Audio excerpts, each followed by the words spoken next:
Ask not what your country can do. It to be self-evident that all men are created equal. Mr. Gorbachev, tear down this wall.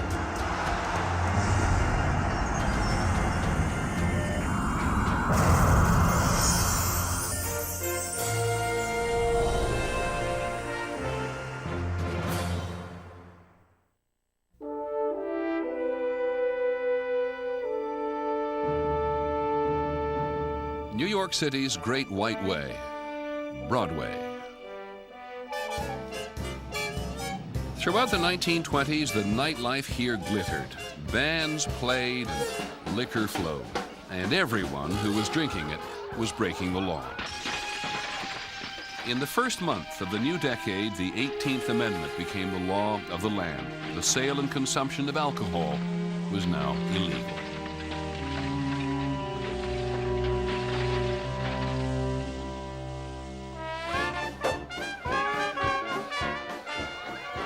There was prohibition, but oddly enough, nobody paid any attention to it.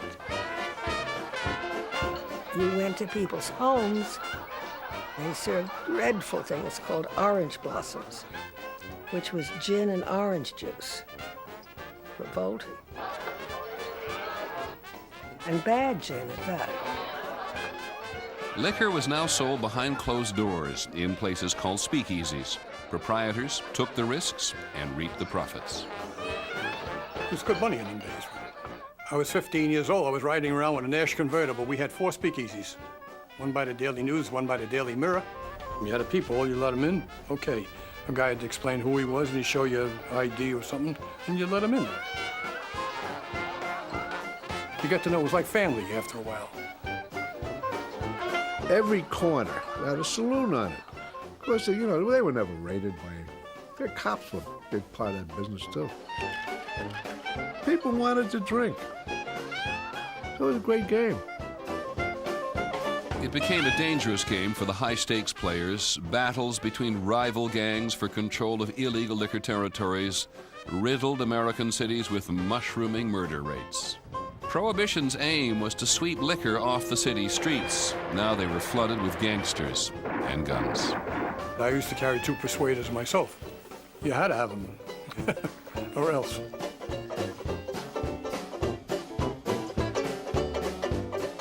Prohibition and the general disregard which followed it was the perfect symbol for the 20s, a decade which was about crossing the line, smashing tradition, breaking boundaries.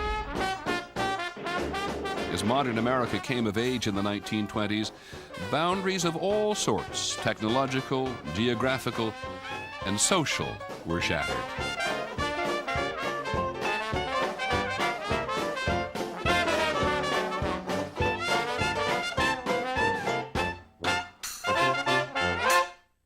The roar in the Roaring Twenties was the birth scream of the modern.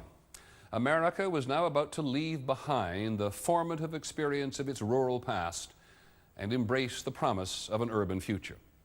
But progress would have its price.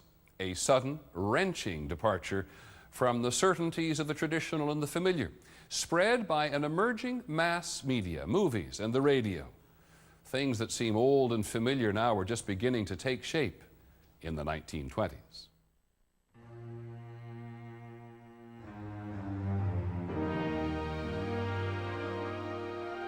At the dawn of the 1920s, America was clearly entering a new era, an era defined by a vast and complicated urban culture that would dominate the rest of the 20th century. After World War I, there was an eagerness to embrace the new, and it was in America's cities, most dramatically in its biggest, New York, where the modern age was born. The very architecture of the city spoke of America's new ascendancy and her aspirations.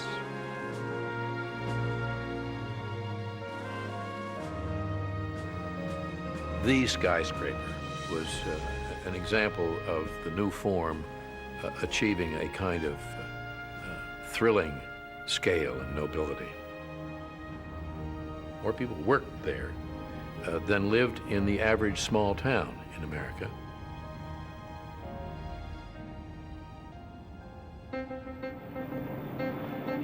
A movement to the cities that had started during World War I accelerated. In 1920, for the first time, more Americans lived in urban centers than in country towns and villages. The pace is being set in the cities. The city is irresistibly attractive, is really at a kind of high tide in this decade. It's a force, a magnet.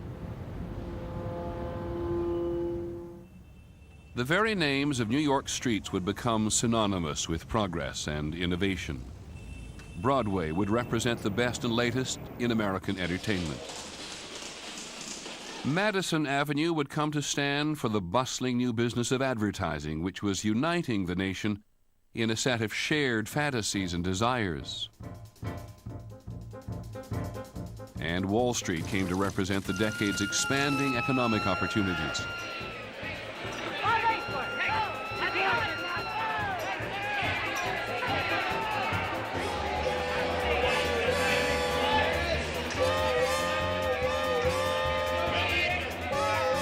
Wall Street was where the action was. People came from everywhere to get in on it. The reason I come to New York was there was nobody there after they closed the mines in 1926 in Pennsylvania. There was no money coming there. This fella Jerry got me the first job. And he said, "Come on down to Wall Street. The streets are paved with gold." It seemed that way, too, on Park and Fifth Avenues, where the tycoons lived. The number of millionaires in the 1920s jumped 400% over the previous decade. The 20s' feeling of limitless horizons was fueled by their lavish lifestyle.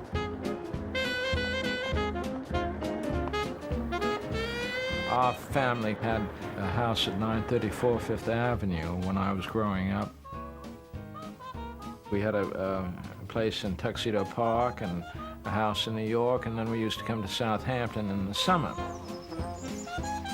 Everybody seemed to be having a good time. In those days, you had lots of help.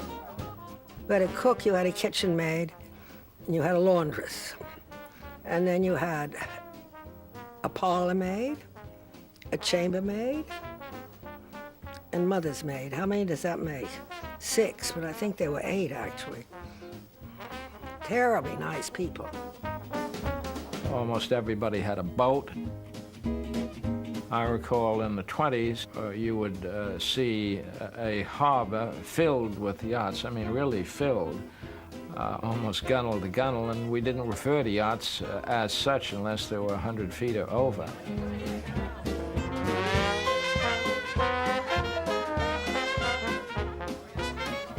There was a great deal of entertaining, and it was all done in people's houses, seated dinner parties for 50, 60 people. Always after dinner, there would be entertainment by guests. George Gershwin was there with his orchestrator, Bill Daly. They got up and played on 2 pianos. Mother always had 2 grand pianos in the big room downstairs. Gershwin, who wrote Rhapsody in Blue and other anthems of the decades, was profoundly influenced by the new music he had heard and loved called jazz. The capital of jazz in the 1920s was just a subway ride uptown in Harlem. It was in Harlem clubs that one could see the artists at the forefront of this fresh and uniquely American music. Performers such as Louis Armstrong, Bessie Smith, and a dapper young man named Edward Kennedy Ellington. His friends simply called him Duke.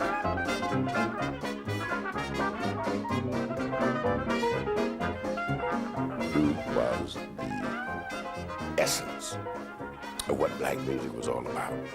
Everybody else was heading in that direction, but Duke was there. The first time that I was seized by the music. It was the first time I heard Duke Ellington broadcast from the Cotton Club, where Broadway, Hollywood, and Paris rub elbows. People came from all over the United States to experience what was going on in Harlem in the 20s.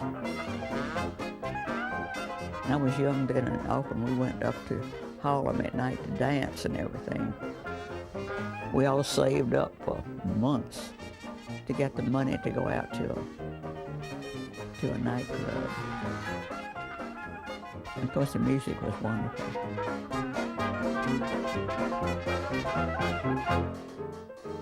Harlem was contributing more than music to America's new urban culture. The world above New York's 125th Street was, in the 1920s, a hotbed of political, social, and cultural activity. It was later called the Harlem Renaissance. The Harlem Renaissance was one of those fancy terms that white folks invent when they want to take a particular look at some aspect of black folks.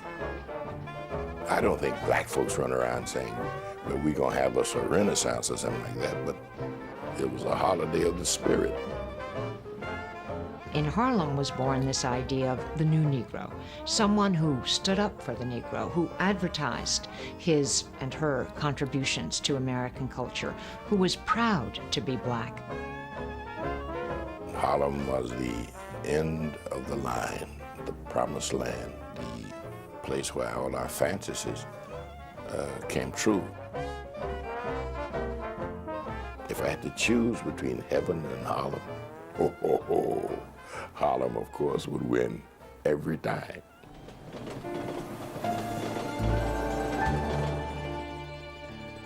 While Harlem seemed a promised land for black Americans, New York's Lower East Side was for European immigrants their gateway to the American dream.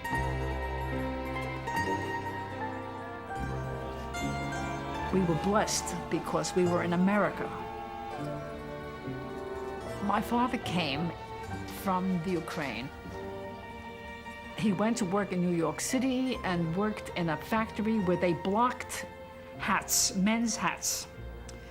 And he was making, like $9 or $10 a week, working a 6-day week. And he would tell me how he was able to buy lunch every day for 12 cents. And the lunch consisted of a herring, a big schmaltz herring out of the barrel, and my mouth waters now to think of it, and a big roll with poppy seeds and an onion, and life was beautiful. This was perhaps the most mixed city, racially, ethnically, in the country. But cities all around the country had become more important because change was centered in the cities. Business, industry, culture. Nothing was like being in New York. Just the magic of everything. The world full of things to be explored. That time was one of a feeling of adventure, and your life is having a shape to it. Sort of a thread, like a narrative, a story, a feeling that anything may unfold. The decade's startling changes would soon spread from America's cities to envelop the entire nation.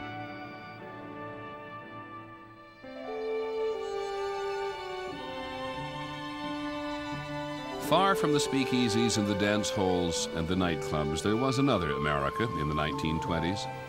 Here, people still lived as their parents and grandparents had, and they liked it that way.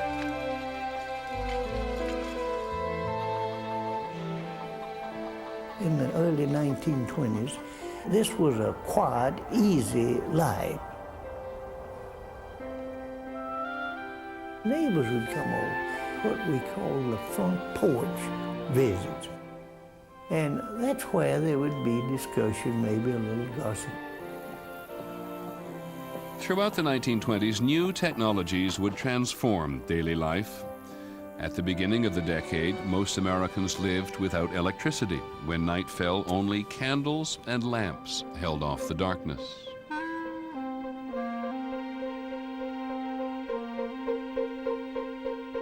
America was electrified in the 20s. Electric lights extended the day, opened up new possibilities for work and play.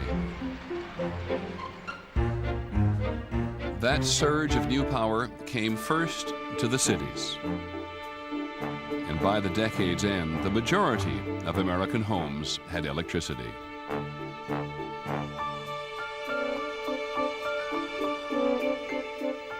You can't understand this century without understanding the effect, the impact of science and technology. My father's generation is the one that really saw amazing changes. He was born in 1900 in a world where the horse was still the main means of getting about.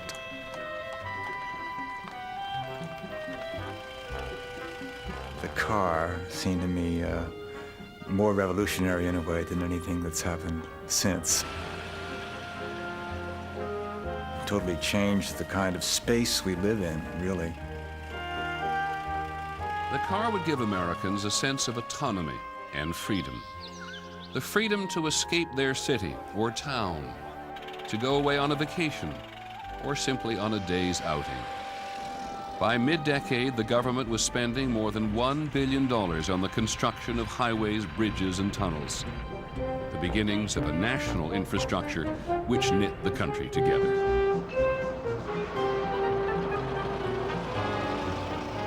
My father took my mother and me in the car for the first ride through the Holland Tunnel.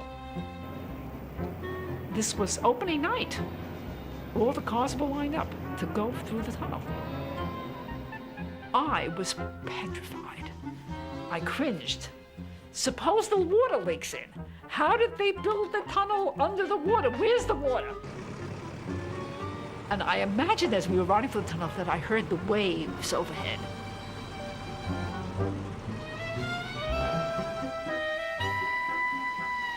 Out on the so-called highways of those days, outside of New York, we saw the billboards. Roadways were soon dotted with a new phenomenon, roadside advertising. They were big and colorful and beautiful, I thought. Advertising helped transform not just the physical landscape, but the cultural one. Along with advertising came the expansion of a brand new consumer concept, credit. The old inhibition against debt came tumbling down, as everything from cars to clothes could be bought on time. Buy now, pay later became the order of the day. By 1927, 75% of all household goods were bought on credit.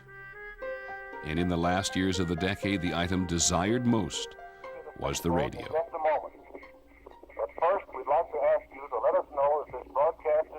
From its scratchy beginnings in 1920 as a mere hobby, radio would become a nationwide phenomenon as important as the car.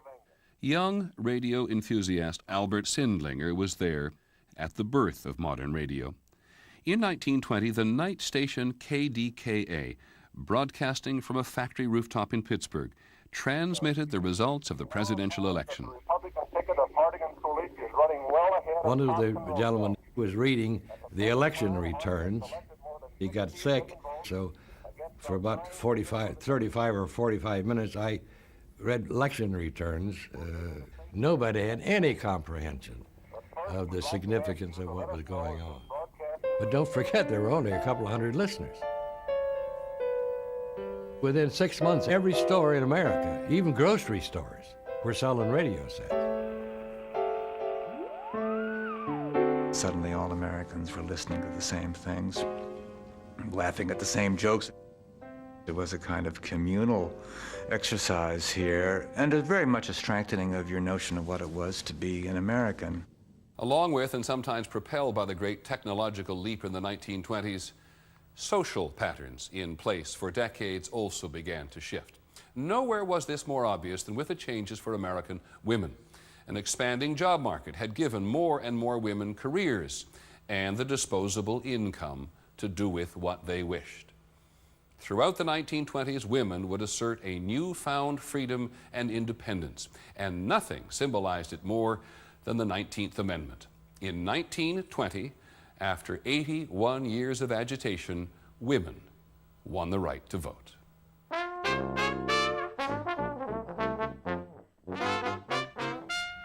A woman's lot had changed in almost every way. She thought that she had the right to live for herself rather than for her family, for others, as women were always supposed to. She went to bars. She went to after-hours clubs. She went to wild parties. She had much shorter hair. She wore much more makeup. You go from having young women whose dresses reach to their ankles to flesh everywhere. And a lot of 20s culture is about the fun of smashing prohibitions.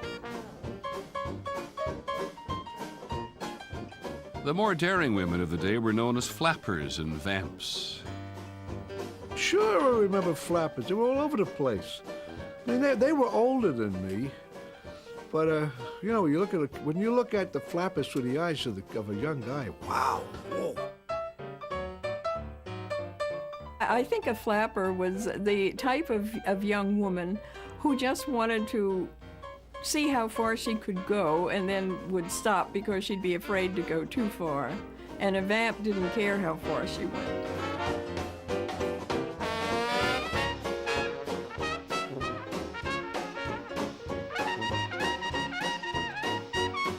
The shattering ways of 1920s city life were spread by the media to rural America, places where the changes were not always so easy to get used to. Smoking or drinking, being loose with talk, using profanity, this sifted down from the cities, from New York and Chicago. And this finally had a unwanted place in our little community. Here was a girl who'd come home she'd been working in Chicago. She comes home with short dresses on. Well, they were not wearing short dresses. They were going to church with hats on and with white gloves on. They were decidedly concerned about what future generation is going to bring.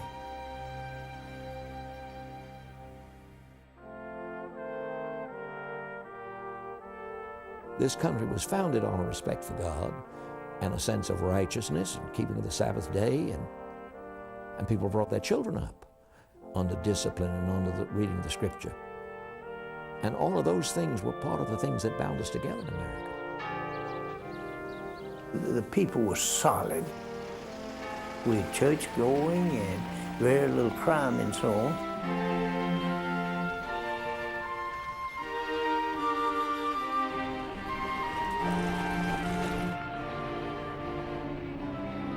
As the cities grew in size and influence, many people in small-town America found them threatening, a breeding ground for new and often alien ideas.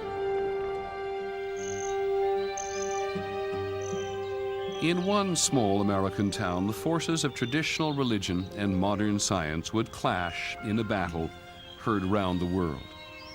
Here in Dayton, Tennessee, in the summer of 1925, one of the century's most famous courtroom battles would take place. John T. Scopes stood accused of teaching Darwin's theory of evolution, that man and ape shared a common ancestor. That was against the law in Tennessee.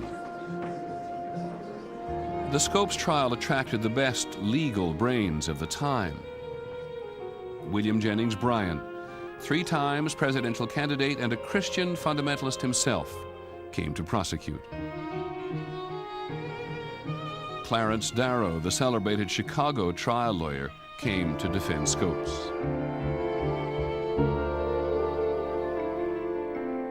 Outside, as the trial progressed in the scorching summer heat, Dayton had itself a carnival. people would bring in trained chimpanzees dressed in suits and ties, and they'd lead them up and down the streets.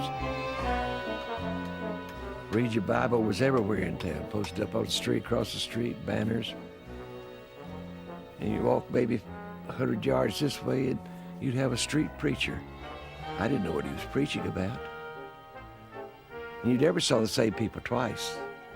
You go to the same place next day, there'd be some other people from some other part of the United States there.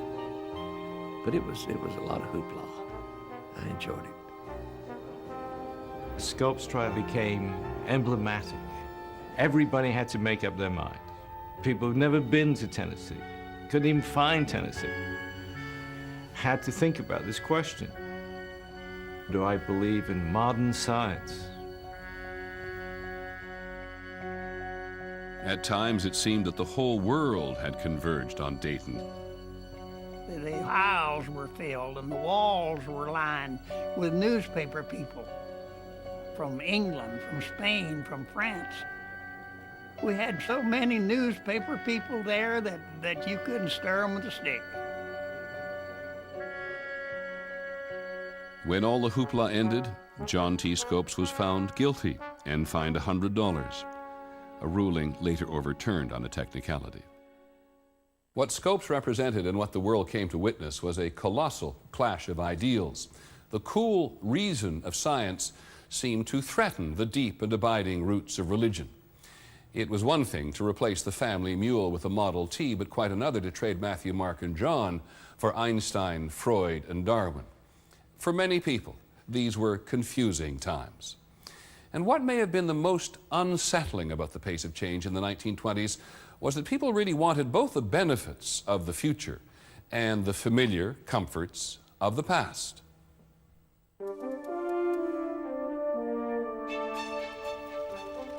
They want the fruits of modernity.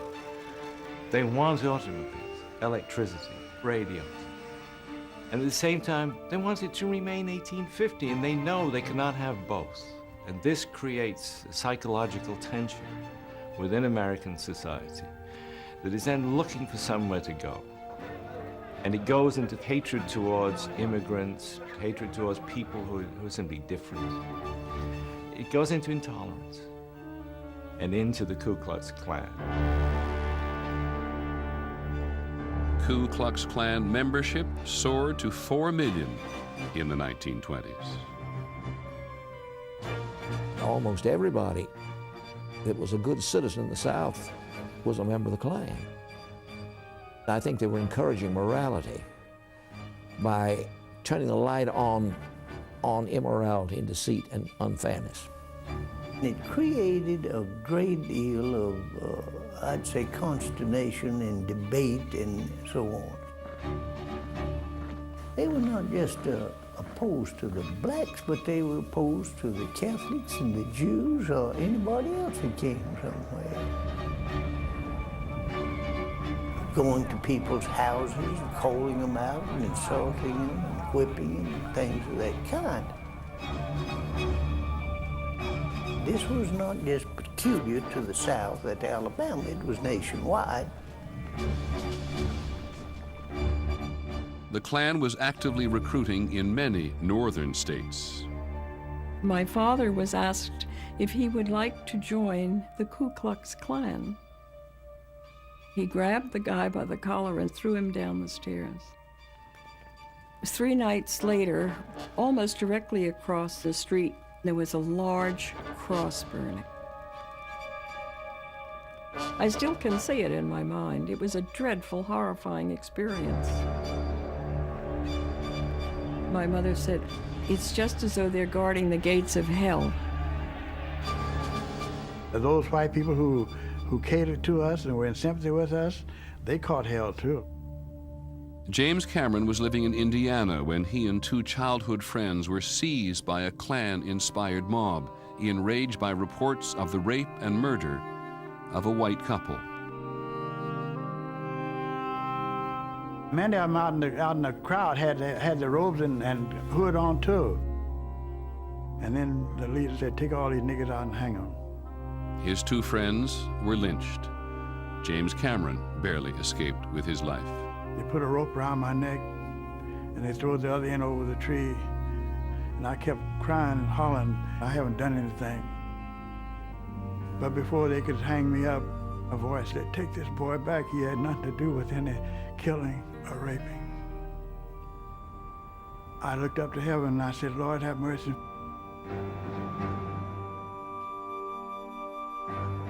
Throughout the decade, an estimated 200 people were lynched by the Klan. This organization, claiming to uphold the values and virtues of the past, became so powerful in the 1920s that it seized political control in 7 states. And in 1927, Klansmen marched, 50,000 strong, down the streets of the nation's capital. Clearly, the forces of 20s modernity had stirred a bitter resistance. Then the Manasseh Mauler lashed out in his old ferocious style. Several fast, deadly punches. In a decade fraught with so many changes, people in the 1920s seemed hungry for old-fashioned heroes, and an explosion in spectator sports provided them. Sports giants became household names, their every move followed by radio and an eager tabloid press. One name was known in more households than any other. In our family, we were never baseball-oriented, but I would have had to be deaf not to have heard about Babe Ruth. George Herman Ruth, the Babe, reshaped America's pastime. In an era of big events, he excelled at the game's biggest excitement, the home run. He hit 60 of them in a single season in 1927, a record that would stand for 4 decades. Fans drove from miles around to see him. We used to get in the truck, 7 of us, put hay in the truck and just sit on it. And in 3.5 hours, we were from Scranton to the Yankee Stadium. It was 35 cents to see the Babe, Lou Gehrig, all the Yankee players. Babe Ruth was a hero. Lou Gehrig was always my hero. Seems like everybody back then was a hero. We'd write and get autographs. They graciously sent us pictures. 3-cent postage stamp, you got your picture back. Very, very nice time to live. Felt good to be an American.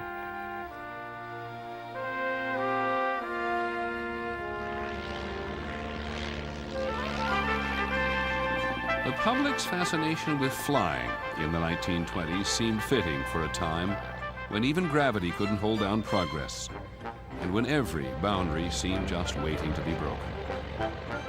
Once I got up about 1,000 feet, it was like I was home.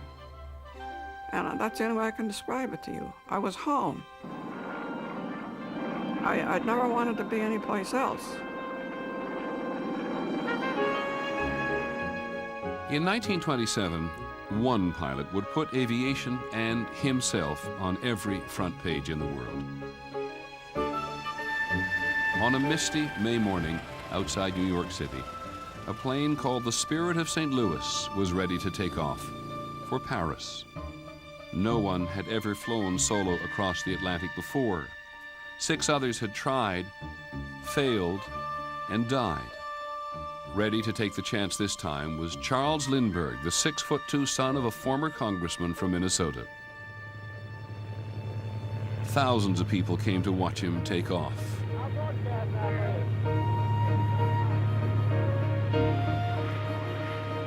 Once he was out of sight, it seemed as if all America held its breath. In Yankee Stadium, they had 3 minutes of silence, praying for him. Everybody in the country was praying for him. Flying the fuel-heavy single-engine plane was a battle against weather, hunger, and fatigue. For the entire 33.5-hour flight, the Western world wondered about the fate of that tiny plane somewhere over the vast Atlantic.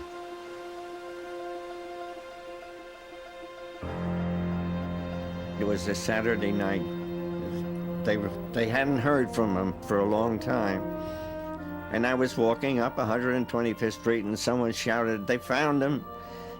He was flying over Ireland, and within an hour or so, he landed in Paris. 100,000 Parisians were there to welcome the shy young pilot. Lucky Lindy emerged from his plane carrying only a razor and a passport. His flight had represented the best of an era, a mastery of modern technology joined with old-fashioned values of courage, individualism, and hard-won achievement. When Lindbergh came back, it was as though he walked on the water. The public couldn't get enough of him. He was the star.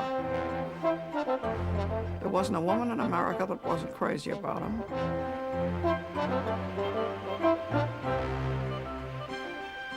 He was a hero. He was a nice guy. He was new, he was young, he was, he was kind of gawky, but that was what they wanted. The parade for Lindbergh down Broadway was the biggest national celebration since the end of World War I.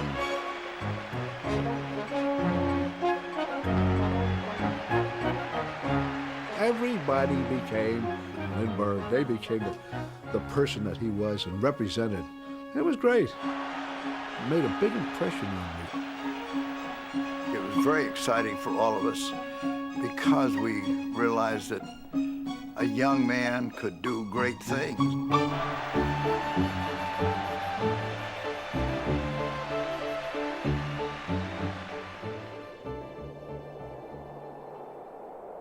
After Lindbergh's triumph, there remained only one continent for the airplane to conquer: Antarctica.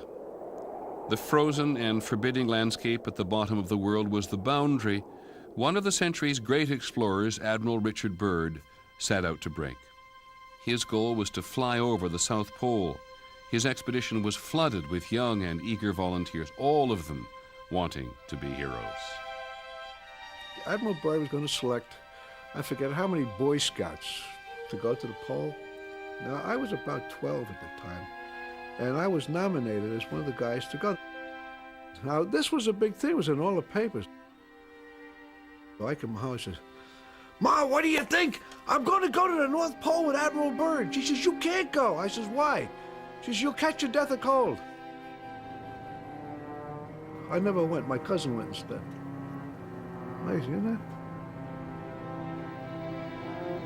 There were 120 men connected with the Byrd expedition. 20-year-old Harvard student Norman Vaughn dropped out of school, trained for a year, and was finally selected to go on the adventure of a lifetime. We stepped on land that had never been seen or touched before, and that just excited me beyond words. Absolutely a new frontier. The expedition's home base was called Little America. Its 2-year mission was to conduct geological research and prepare for Byrd's record-breaking attempt. We were responsible for getting out onto the interior of Antarctica as far as we could to be there for Admiral Byrd's rescue expedition should he have had a forced landing.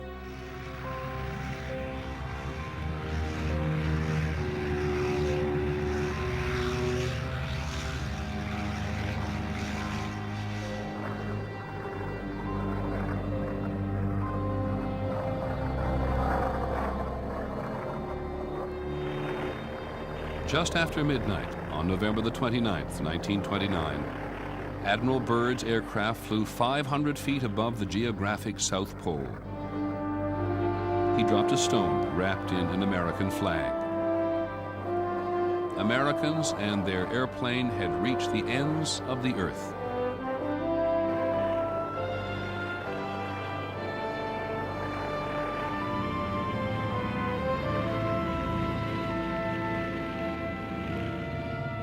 By the end of the 1920s, anything seemed possible.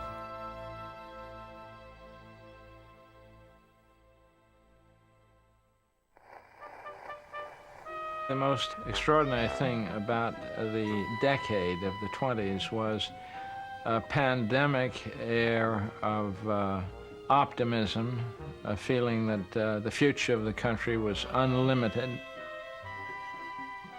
One of the great jazz songs of the day was Blue Skies. Only but blue skies do I see.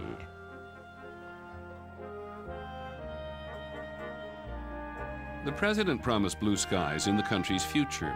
At his inauguration in 1929, Herbert Hoover repeated the common wisdom of the day that Americans were on their way to riches. If proof was needed, all one had to do was look at the bubbling pool of wealth, the stock market. The butcher, the baker, the candlestick maker, everybody, oddly enough, was in the stock market. One of our chauffeurs was in the market. If he can be in the market, anybody can be in the market. There were no regulations as we have now. People got away with murder all the time. The government didn't bother them. So they were all making money. They were doing very well. A boom in buying had driven up stock prices. Suddenly, in October of 1929, investors started cashing in their overpriced stock. A panic of selling started. On October 29 of 1929, it was obvious from the opening bell that things were wildly amiss.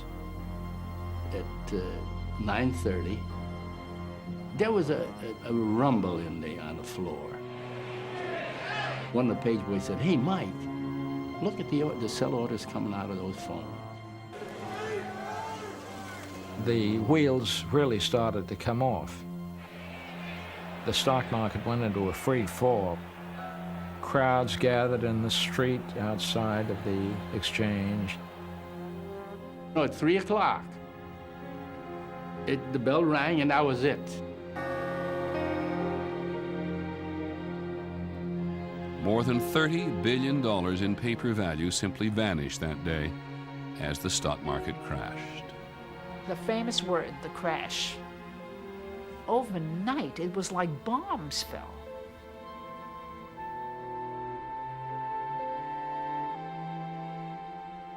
The 20s bubble had burst, and with it, the decade's optimism.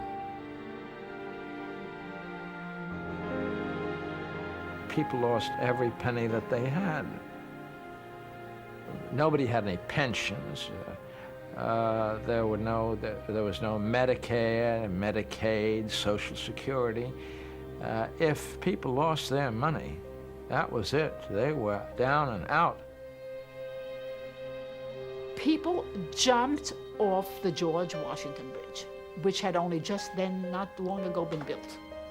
People we knew. My father was wiped out. He never, psychologically, he never recovered. In 29, I lost $1 million. What do? It's the same story. Wash your face and hands and comb your hair and start all over again. But as people would find out in the decade to come, a decade as different from the 20s as night is from day. Starting over was not going to be so easy. America, along with much of the world, faced the Great Depression. That's on the next episode of The Century, America's Time. I'm Peter Jennings. Thank you for joining us.